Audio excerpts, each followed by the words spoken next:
Hit TV YouTube channels లో మీ వ్యాపార ప్రకటనలకు మరియు ప్రమోషనల్ ఇంటర్వ్యూస్ కోసం వెంటనే సంప్రదించండి. సో మామూలుగా మీరు అసలు అంటే ఈ పోయిటరీ మీద దీని మీద మీకు అసలు ఫస్ట్ నుంచే ఉందా ఇంట్రెస్ట్, లేకపోతే ఒక టైం వచ్చిన తర్వాత అంటే కవికి పాట పుట్టిన సందర్భం అని చెప్పేసి అంటూ ఉంటారు అనమాట. అలానే ప్రణతిలో కవిత్వం మొదలైన సందర్భం ఎప్పుడు? 10th గ్రేడ్లో నాకు గుర్తులేదు, కానీ ఒక కవిత ఏదో రాసుకుని బుక్ అలా పెట్టేసి వెళ్ళిపోయా. మా నాన్నమ్మ వచ్చి ఆ బుక్ తీసి చదివి మా నాన్నతో చెప్పిన మాట బాగా గుర్తు. ఏంటి, అరే ఎంత బాగా రాసిందిరా చూడు అన్నది గుర్తు. అంతే. ఇంకా అక్కడి నుంచి ఇంటర్లో నేను మా అమ్మమ్మ వాళ్ళ ఇంట్లో సెలవులకు వెళ్ళినప్పుడు డాబా మీద ఒక పాట రాసుకున్నా. వెన్నెల్లో మామ మల్లెపూల మంచం, మల్లెపూల మంచం వెన్నెల్లో మామ నీకోసం వేశాను, వేచి వేచి చూశాను, మల్లెపూలు వాడిపోయే మల్లెపూలు వాడిపోయే మనసంతా వేగిపోయే, రాకపోతివే మామ నువ్వే రాకపోతివే, రాకపోతివే ఆయాల రాకపోతివే అని ఫోక్ సాంగ్. ఇది క్రియేటెడ్ బై యువా? నేను రాసుకున్నాను, నాకు బాగా గుర్తు. ఇంటర్లో అక్కడ రాసుకున్నాను, అది అలాగే ఉంది. ఆ పాట ఇప్పటికీ ఎప్పుడూ అనుకుంటాను అనమాట, ఇది పాటలా చేయించాలి ఫోక్ బీట్తో. దీన్ని ట్యూన్ కట్టారా? నేను రాసుకున్నది. వెన్నెల్లో మావా మల్లెపూల మంచం, మల్లెపూల మంచం వెన్నెల్లో మావా నీకు అలా వస్తుంది. ఇంకొంచెం బాగుంది పాడండి. మల్లెపూలు వాడిపోయి అంటే వేచి చూసి మనసు వేగిపోయింది అనేది ఒక అమ్మాయి విరహంలో రాసుకున్న పాటను కంటిన్యూ చేయండి. అలా పాపం సార్ని యుఎస్ లో పెట్టేసేసి వచ్చి మీరు చందమామ మాట్లాడింది ఏదో చెప్పన, సన్నజాజి వాటేసింది ఎంతో సిగ్గున, ఆనందం ఎగిరే ఆకాశంలో పావురమై, ఆ సిగ్గు పూచే పిల్లగాలి తెమ్మెరై, రాకపోతివే మావ నువ్వే రాకపోతివే, రాకపోతివే ఆయాల రాకపోతివే అని ఉంటుంది అలా చరణం. ఇది పెళ్ళైన తర్వాత మీ హస్బెండ్ తో ఎప్పుడైనా? మా హస్బెండ్ అంతా అంటే చెప్పనా, నేను చేసే అన్నీ అప్రిషియేట్ చేస్తారు, కానీ నేను ఒక పెద్ద కవిత రాసా ఒక యానివర్సరీకి, రాసి ఆయనకి ఇచ్చా. అంతా చదివి ఏమన్నారు, ఎందుకమ్మా ఇంత రాసా, ఒక ఐ లవ్ యూ చెప్తే సరిపోయేదిగా అన్నారు. అలా ఉంటుంది ఆయనది. ఎందుకే ఇంత టైం వేస్ట్ చేసావు, ఇంత కవిత రాసావు, దాని బదులు మొత్తం సారాంశం నువ్వు నన్ను ఇష్టపడుతున్నావు, నన్ను ప్రేమిస్తున్నావు అనే కదా అర్థం, మరి ఐ లవ్ యూ చెప్పేస్తే సరిపోయేది కదా అన్నారు. సో ఆయన అలా ఆలోచిస్తారు కాదు, ఇంకేమనలేము. అంటే అంత అప్రిషియేట్ చేస్తారు, కష్టపడొద్దు అంటారు. పాపం ఆయన బాధ ఏంటంటే నేను కష్టపడొద్దని, అంతే. అలా అర్థమైంది అంతే. అలాగే అనుకోవాలి, అదే చెప్తారు ప్రతి దాంట్లో పాజిటివ్ ఆలోచిస్తే. ఓకే, నేను కష్టపడొద్దనే కదా అంత పేజ్ రాసావు, ఎందుకమ్మా కష్టపడ్డావు, ఐ లవ్ యూ అన్న మాట చెప్తే సరిపోయేది కదా అని. మ్యారేజ్ డేకి వైఫ్ అంత అందంగా కవిత రాసిస్తే కష్టపడొద్దని చెప్పారు. ఇంతకీ ఆయన ఏమైనా కష్టపడ్డారా? లైక్ ఏదైనా మంచి గిఫ్ట్ కొనుక్కు రావడానికి? ఆయన నన్ను సర్ప్రైజ్ చేసేస్తూనే ఉంటారు, ఆయన వేలో సర్ప్రైజ్ చేస్తారు, అంతే. అండ్ నేను చాలా హ్యాపీగా ఉన్నాను, నేను చాలా సంతోషంగా ఉన్నాను. ఆయన ఏం చేసినా హ్యాపీగా ఉంటుంది. అది కౌంట్ నెంబర్స్ అనేవంతా మనం పెట్టుకునే కౌంట్. మేము యానివర్సరీస్ కౌంట్ చేసుకోము, ఏమీ కౌంట్ చేసుకోము. We are happy as a family, అంతే ఫస్ట్. అది తర్వాత నేను ఇది కూడా బాగా నమ్మేది ఏంటంటే, ఇంట గెలిచి రచ్చ గెలవాలి అనేది.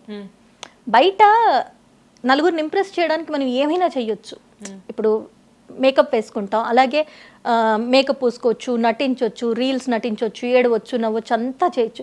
బట్ ఇంట్లో ఎలా ఉంటాము, మనం ఏంటి అనేది ఫస్ట్ హ్యాపీగా ఉండాల్సింది నీ ఇంట్లో వాళ్ళు. కాబట్టి నేను బిలీవ్ చేసేది ఇంట గెలిచి రచ్చగెల. నా ఇంట్లో నా పిల్లలు, నా హస్బెండ్, నా తల్లిదండ్రులు, వీళ్ళు హ్యాపీగా ఉన్నారు, దట్స్ ఇట్. ఇంకా బయట వాళ్ళకి నేను నచ్చినా నచ్చకపోయినా, వాళ్ళు నన్ను పొగిడినా పొగడకపోయినా, తిట్టినా పొగిడినా అన్నీ నాకు సమానమే, ఒకటే. మీ మ్యారేజ్ అయిన ఎన్ని సంవత్సరాల్లో మీ హస్బెండ్ మీకు ఇచ్చిన బెస్ట్ గిఫ్ట్ ఏంటి? నన్ను అమ్మ అండవే. అంతేనా? ఎందుకంటే ఎవరికైనా తల్లిదండ్రులు చాలా గొప్ప. ఇప్పుడు నేను మా నాన్నని ఇంకొకళ్ళలో చూసుకోవడం అంటే, మా నాన్న స్థానం ఇంకొకళ్ళకి ఇవ్వడం అంటే, వాళ్ళని మనం ఎంత గౌరవిస్తే, వాళ్ళకి ఎంత ఇంపార్టెన్స్ ఇస్తే అన్నది ముఖ్యం కదా. సో ప్రతి ఆడపిల్లకి తండ్రి తర్వాత ఆ స్థానం భర్తదే. అలాగే భర్త కూడా తన తల్లి స్థానాన్ని భార్యకి ఇవ్వడం అనేది చాలా గొప్ప విషయం. అలా ఇచ్చి చూసుకున్నాడంటే, తల్లిని బాగా చూసుకునే ఎవరైనా భార్యని బాగా చూసుకుంటారని ఒక ఇది ఉంది, నానుడు ఉంది. సో నన్ను వాళ్ళ మదర్తో పోల్చడం అనేది, నాకు నువ్వే అన్నీ అనడం అనేది మాత్రం నేను అందుకున్న గొప్ప గిఫ్ట్ లైఫ్లో. అలాగే నా పిల్లలు వాళ్ళని చూసినప్పుడల్లా నాకు అనిపిస్తూ ఉంటుంది భగవంతుడు ఇంతకంటే గొప్ప గిఫ్ట్ నాకేమీ ఇవ్వలేరు.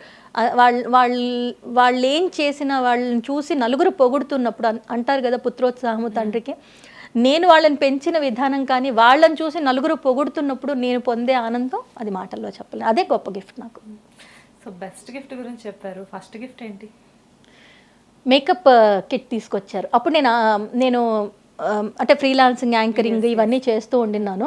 సో యాంకర్ నన్ను తెలుసు కాబట్టి యుఎస్ నుంచి వచ్చేటప్పుడు ఒక మేకప్ కిట్ తీసుకొచ్చి ఇచ్చారు ఫస్ట్ గిఫ్ట్. అది మీరు బిఫోర్ మ్యారేజ్ మూవీస్ చేయలేదు కదా? బిఫోర్ మ్యారేజ్ ఏమీ చేయనివ్వలేదు మా ఇంట్లో. కాకపోతే కొంచెం ఈ స్టేజ్ పర్ఫార్మెన్సెస్ తక్కువ, కానీ యాంకరింగ్ ఇలాంటివి మాత్రం ఫ్రీలాన్సింగ్ అయితే చేసేదాన్ని. డాన్స్ చేసేదాన్ని, అంటే లైక్ త్యాగరాయ గాన సభ, రవీంద్ర భారతి, సుందరయ్య కళానిలయం ఇవన్నీ మనం అన్నీ చేసేసాం. క్లాసికల్, సమయ్ క్లాసికల్ అన్నీ చేశాను. వెస్ట్రన్ కూడా చేశాను. దుబాయ్ అలాంటి దగ్గర మ్యారేజ్ అయిన తర్వాత కూడా మా పెద్దమ్మాయి పుట్టిన తర్వాత చేసినప్పుడు నేను పగలైనా నాకు ఓకే, రాత్రైనా నాకు ఓకే డాన్స్ చేశాను. బట్ నా వరకు నేను ఎందుకు హ్యాపీగా ఫీల్ అవుతానంటే నా డ్రెస్సింగ్ ఒకటి ఉండేది. నేను ఒక డ్రెస్సింగ్లో ఒక limitations పెట్టుకునేదాన్ని.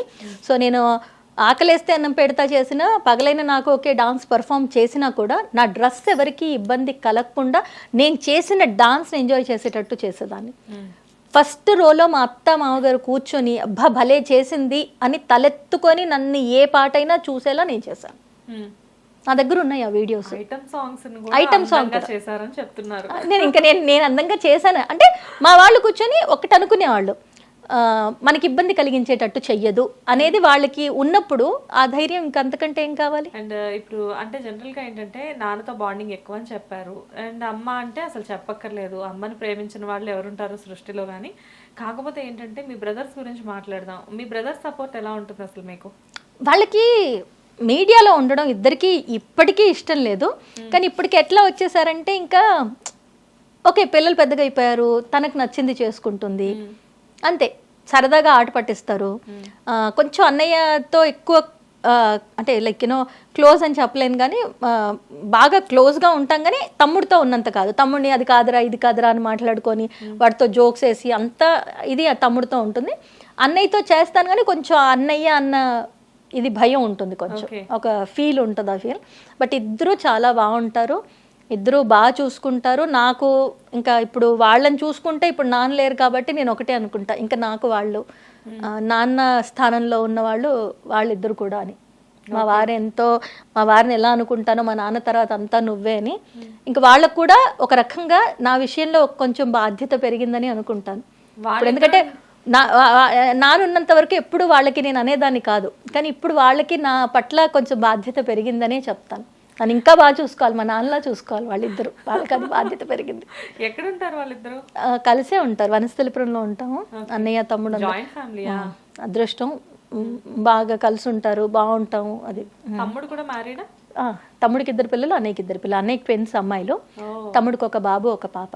Okay, but lady domination ఎక్కువ మీ ఇంట్లో. మా తమ్ముడి కొడుకుని మేము హిట్లర్ అంటూ ఉంటాం. ఎందుకంటే నా ఆడపిల్లలు, అన్నయ్య ఆడపిల్లలు అందరి మధ్య వాడు ఒక్కడ అబ్బాయి, 5 ఆడపిల్లల మధ్య. సో వాడిని హిట్లర్ అనేస్తూ ఉంటాం. చిరంజీవి అన్నయ్య వాడు హిట్లర్ పాప. హిట్ టీవీ యాప్ ని డౌన్లోడ్ చేసుకోండి. ఇందులో short news, live news, entertainment movies అన్ని అవైలబుల్ గా ఉన్నాయి. Please download hit TV app. Hit TV app ని ఫ్రీగా డౌన్లోడ్ చేసుకోండి.